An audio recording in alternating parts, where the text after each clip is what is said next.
कलाम जब रात को भी घर में पढ़ते थे तो उनके वहां पे लालटेन होती थी, केरोसिन ऑयल से जलने वाली। 7 से 9 केवल 2 घंटे का तेल था इनके पास में, वो केरोसिन ऑयल, मिट्टी का तेल। लेकिन पिताजी माताजी इनकी जब देखा पढ़ने में इंटरेस्ट है तो उन्होंने अपने लिए अंधेरा रखा और इसके लिए 11 बजे तक किया। मेहनत से कभी डरे नहीं, ईमानदारी से कभी हटे नहीं। छोटा लक्ष्य देखना पाप के समान है, इसलिए हमेशा महान लक्ष्य चुनना होगा। जब 5वीं क्लास में थे, उनके टीचर सुब्रमण्यम अय्यर, श्री शिवा सुब्रमण्यम अय्यर, तो बच्चों को सिखा रहे थे चिड़िया कैसे उड़ती है, उसकी डिटेल की डिटेल, चिड़िया कैसे उड़ती है, चिड़िया कैसे उड़ती है, बच्चों को समझ ही ना आए तो ये उनको वहीं समुद्र के किनारे ले गए और वहां उड़ती हुई चिड़िया दिखाई। और वो लाइव एग्जांपल जब दिखाया चिड़िया उड़ती हुई, उसकी डिटेल की डिटेल पंखों की समझाई, तो उनके दिमाग में वहीं से इनका प्रोफेशन शेप हो गया। उनका घर समुद्र के करीब था और इच्छाएं आकाश से आगे थी, वहीं से एरोनॉटिक्स इनको समझ में आया। हाई स्कूल इन्होंने रामनाथपुरम के एक श्वार्ट्ज हायर सेकेंडरी स्कूल में किया और एक दिन एक बार अपने स्कूल में किसी गलत क्लास में पहुंच गए और गलत क्लास में जब अंदर घुसे तो टीचर ने इनको चपत लगाई,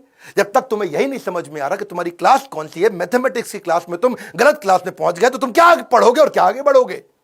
और वहीं इन्होंने इतनी पढ़ाई करी मैथमेटिक्स में कि 100 में 100 नंबर ले आए। टीचर भी हैरान हो गया। अगर तुम सूर्य की तरह चमकना चाहते हो तो पहले सूर्य की तरह जलना होगा। बचपन से ही आसमान में उड़ने की इच्छा थी, इसीलिए इन्होंने मद्रास के हाईएस्ट कॉलेज, देश का सबसे अच्छा कॉलेज था MIT, Madras institute of technology, वहां एरोनॉटिकल इंजीनियरिंग में दाखिला लिया। बहन ने काफी पैसा अपना सोना गहना गिरवी रख करके इनको 1000 रुपए दिया। कॉलेज में अब एरोनॉटिक्स था तो विमान के डिजाइन बनाने थे, प्रोजेक्ट मिला, अब विमान के डिजाइन बनाने में लग गए और डिजाइन जो बनाया और टीचर को दिखाया, टीचर को पसंद नहीं आया और टीचर ने कहा अगर तुम एक अच्छा डिजाइन नहीं बना सके ना अब्दुल कलाम तो तुम्हारी स्कॉलरशिप छिन जाएगी, स्कॉलरशिप छिन जाएगी, स्कॉलरशिप छिन जाएगी। इनका दिमाग चकरा गया। टीचर की यह बात सुन के पांव के नीचे जमीन खिसक गई। 1000 रुपए बहन ने गिरवी रखे, मुझे गहने अपने दिए थे और इन्होंने टीचर से कहा मुझको 1 महीना दे दो, बहुत बढ़िया डिजाइन दूंगा। टीचर ने कहा कोई 1 महीना नहीं, 3 दिन मिलेंगे। 3 दिन।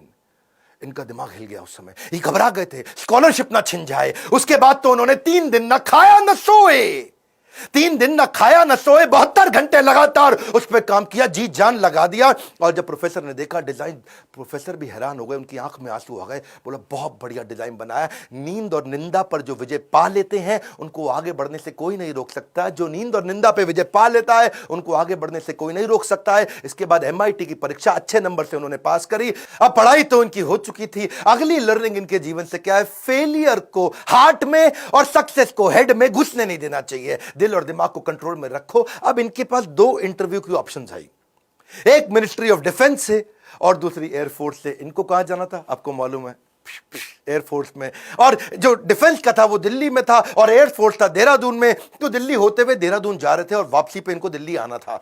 अब जब ये देहरादून गए वहां पे 25 लोग एग्जाम देने आए वहां इंटरव्यू के लिए, जिनको वहां पे एयरफोर्स में सिलेक्ट होना था। अब 25 में से सीटें थी खाली 8 और इनकी रैंक क्या आई, 9वीं। फेल हो गए, वहां पे 1 नंबर से पीछे रह गए। 8 लोग सिलेक्ट हो गए, ये वहां रह गए। देहरादून से जब उतरते हैं सबसे पहले आता है ऋषिकेश। ये ऋषिकेश गए, वहां इनको मिले स्वामी शिवानंद। स्वामी शिवानंद तो बहुत पॉपुलर है, आज भी ऋषिकेश में उनके कई मठ हैं। तो इन्होंने शिवानंद के जाकर के अपनी तकलीफ बताई। उन्होंने इनको गीता पढ़ने के लिए जब बताया और इनसे कहा कि अगर ख्वाहिश आपके दिलो जान से निकले, पवित्र हो और उसमें शिद्दत हो तो कमाल की एक अजीब सी ताकत होती है उसके अंदर। इसलिए जो तुमने सोचा है वो होगा, तुम विश्वास से रखो। ये गीता का लर्निंग था। यम यम तम तम, जैसा जैसा वैसा वैसा। यम यम वापी स्मरण भावम, जहां तुम्हारा स्मरण और भाव होगा तुम वैसे पक्का बन जाओगे।